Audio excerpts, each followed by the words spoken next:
नमस्कार, चार का चक्रव्यूह देख रहे हैं आप और आपके साथ मैं हूं ऋतु। चलिए बुलेटिन की शुरुआत करते हैं इस वक्त की बड़ी खबर के साथ, जो कि लखनऊ से सामने आ रही है। लखनऊ में यूपी निकाय चुनाव को लेकर फिर सुनवाई चल गई है। चुनाव की अधिसूचना पर कल तक रोक बरकरार है। ओबीसी आरक्षण को लेकर कोर्ट में सुनवाई चली है और ऐसे में मामले में अगली सुनवाई फिर से कल होगी।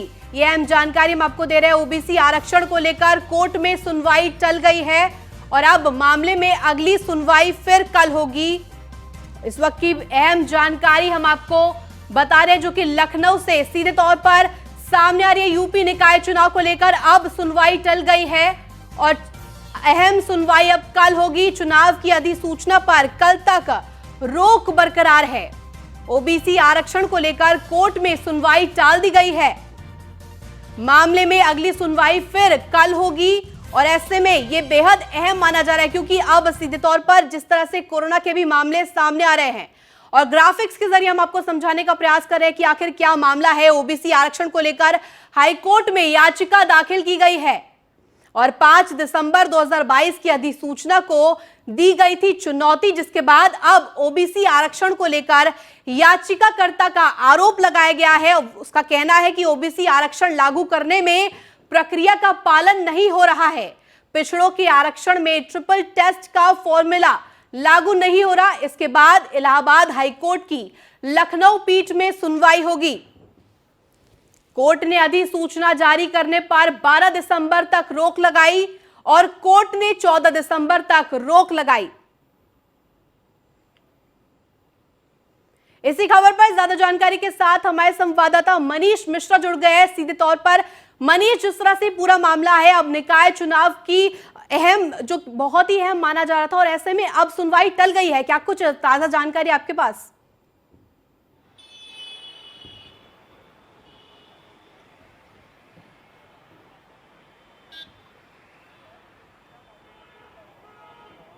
लखनऊ में यूपी निकाय चुनाव को लेकर सुनवाई टाल दी गई है और ऐसे में अब निकाय चुनाव की तिथियों में फिर से एक बार सस्पेंस बना रहेगा। चुनाव की अधिसूचना पर कल तक रोक बरकरार रहेगी। ओबीसी आरक्षण को लेकर कोर्ट में सुनवाई टाल दी गई है।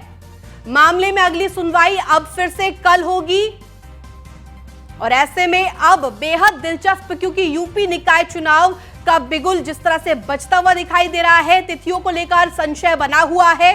चुनाव की अधिसूचना पर कल तक रोक बरकरार है।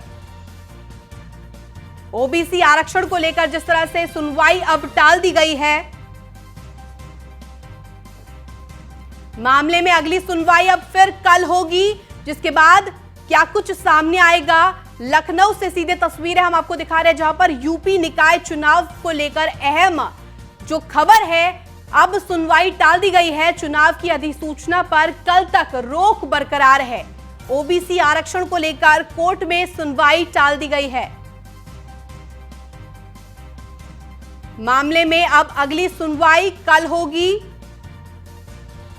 ओबीसी आरक्षण के मद्देनजर तिथियों में देरी हो रही थी और अब ऐसे में कोरोना का भी उछाल देखने को मिला है। कोरोना के मामलों में भी उछाल आया है देश में, तो ऐसे में अब चुनाव की तिथियां क्या होंगी। ओबीसी आरक्षण को लेकर भी अब कोर्ट में जिस तरह से सुनवाई टल गई है।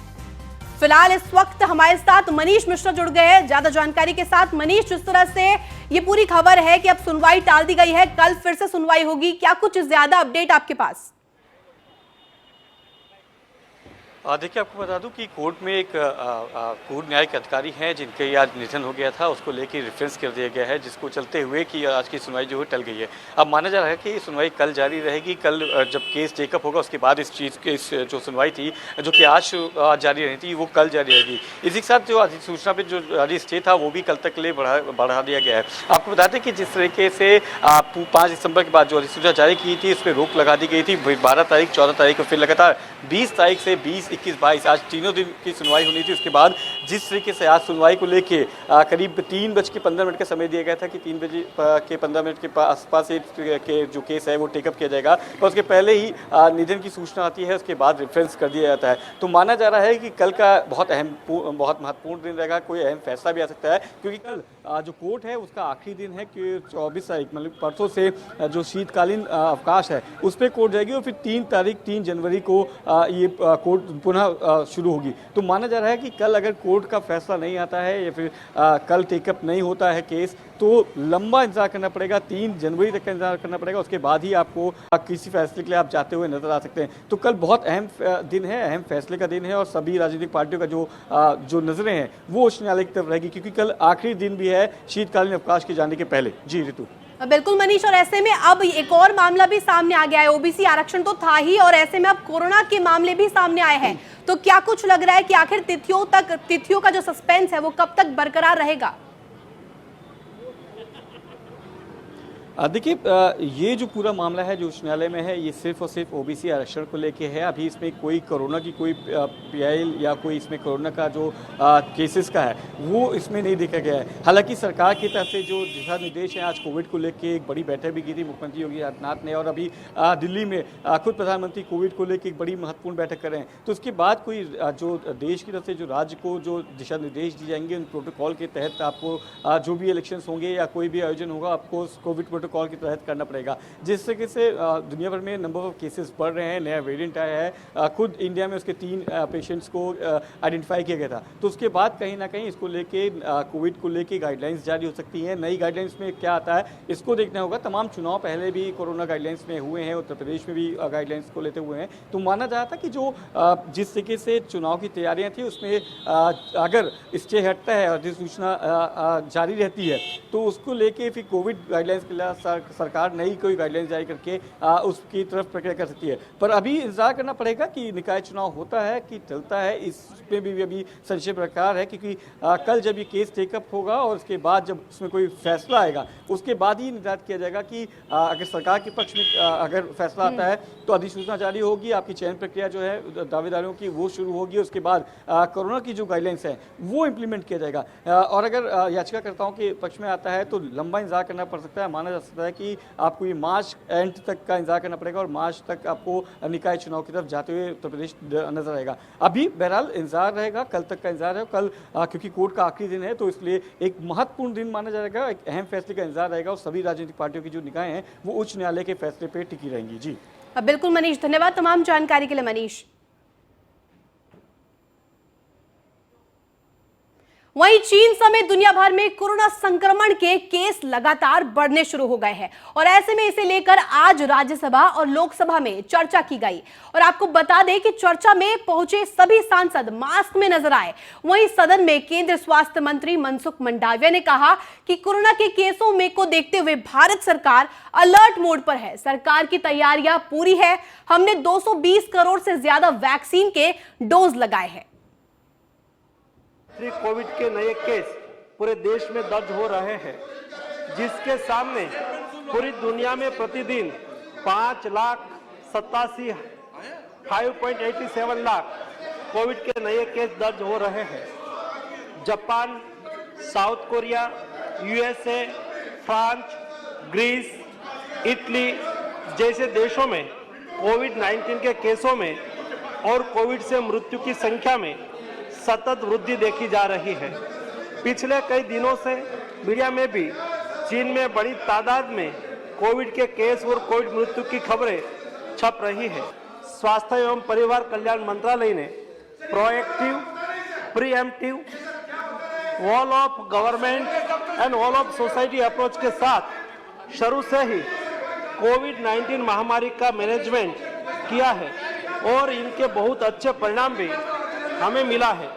तकनीकी सहायता के अलावा भारत सरकार ने नेशनल हेल्थ मिशन, राज्य आपदा प्रतिक्रिया कोष, इमरजेंसी कोविड रिस्पांस पैकेज और प्रधानमंत्री Ayushman Bharat health infrastructure mission के इत्यादि से राज्यों को वित्तीय सहायता प्रदान करके राज्यों को कोविड के खिलाफ लड़ाई के उनके प्रयासों में लगातार सहायता प्रदान की है। केंद्र सरकार और राज्य सरकार ने साथ मिलकर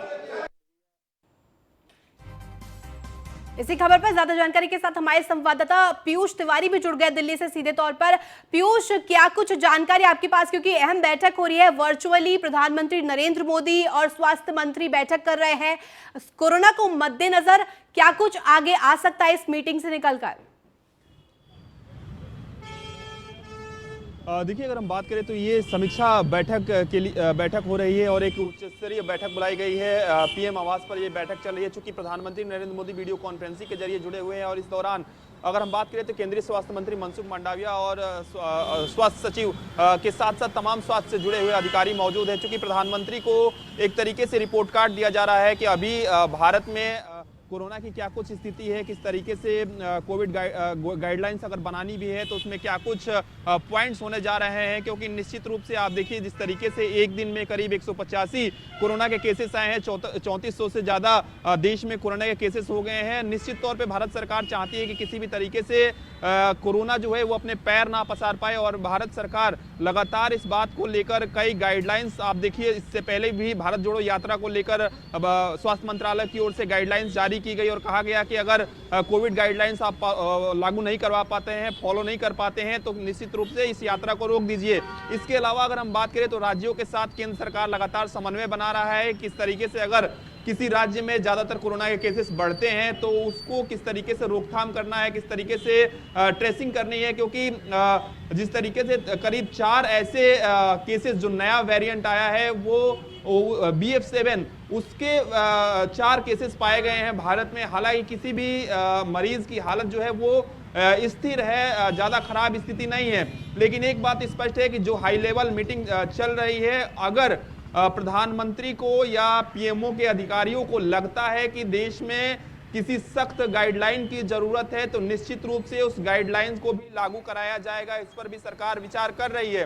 क्योंकि आपने देखा कि आज संसद भवन के अंदर किस तरीके से तमाम नेता, चाहे खुद प्रधानमंत्री की बात करें, लोकसभा स्पीकर की बात करें या तमाम सांसदों की बात करें, मास्क पहनकर आए थे और मास्क पहनने की अपील भी की गई है। तो एक गाइडलाइन निश्चित तौर पे स्वास्थ्य मंत्रालय की ओर से बनाई जा रही है, उसको लागू करवाया जा सकता है। चूंकि उच्च स्तरीय जो बैठक बुलाई गई है वो इसलिए बुलाई गई है कि सरकार आने वाले जो कोरोना का जो नया वेरिएंट जिस तरीके से दुनिया के अलग देशों में अपने पैर पसार रहा है, क्योंकि ये जो वेरिएंट है वो ओमिक्रॉन का सब वेरिएंट है। और सबसे बड़ी बात है और चिंता वाली ये बात है कि जो इसके लिए वैक्सीन बनी है वो इस नए वेरिएंट पर काफी कम प्रभावी हो रहा है।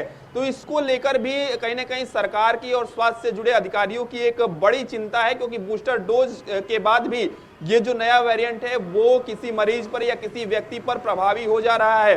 तो इसको देखते हुए एहतियातन क्या कुछ पहले से किया जा सकता है, क्या नई वैक्सीन बनाने की जरूरत है, क्या अंतर्राष्ट्रीय उड़ानों को रोकना भी एक विकल्प हो सकता है। जिन देशों में, चाहे ब्राजील की बात करें, अमेरिका की बात करें या चाइना की बात करें, हालांकि चाइना से बहुत कम ही फ्लाइट्स आ रही है और आ भी रही है तो दूसरे रूट से होकर आ रही है। तो अगर हम बात करें तो जिन देशों में कोरोना का नया वेरिएंट जो है वो पैर पसार रहा है, उन देशों के जो यात्री आ रहे हैं उनका किस तरीके से ट्रेसिंग किया जाए, उनको क्या आइसोलेट करना है, क्या एयरपोर्ट पर नई गाइडलाइन बनाई जाए, इन सब तमाम विषयों को लेकर कहीं ना कहीं चर्चा हो रही है। क्योंकि जिस तरीके से नए नए जो कोरोना के वेरिएंट आ रहे हैं उसको लेकर सरकार कितनी तैयार है, खासतौर पे केंद्र सरकार की अगर हम बात करें, हॉस्पिटल में कितने बेड्स हैं, कितने वैक्सीनेशन जो हुआ है, करीब 220 करोड़, फर्स्ट डोज और सेकेंड डोज मिला दे तो 220 करोड़ के आसपास वैक्सीनेशन देश भर में हुआ है। तो इसके अलावा अन्य क्या पीयूष, और ऐसे में बेहद दिलचस्प, क्योंकि आगे क्या कुछ सामने आएगा मीटिंग के बाद ये बहुत दिलचस्प होगा। और इससे ये भी सामने आएगा कि कोरोना से क्या कुछ सावधानी सभी लोगों को बरतनी होगी। तो फिलहाल हमारे साथ इस बुलेटिन में बस इतना ही। आप देखते रहिए न्यूज़ 1 इंडिया। धन्यवाद।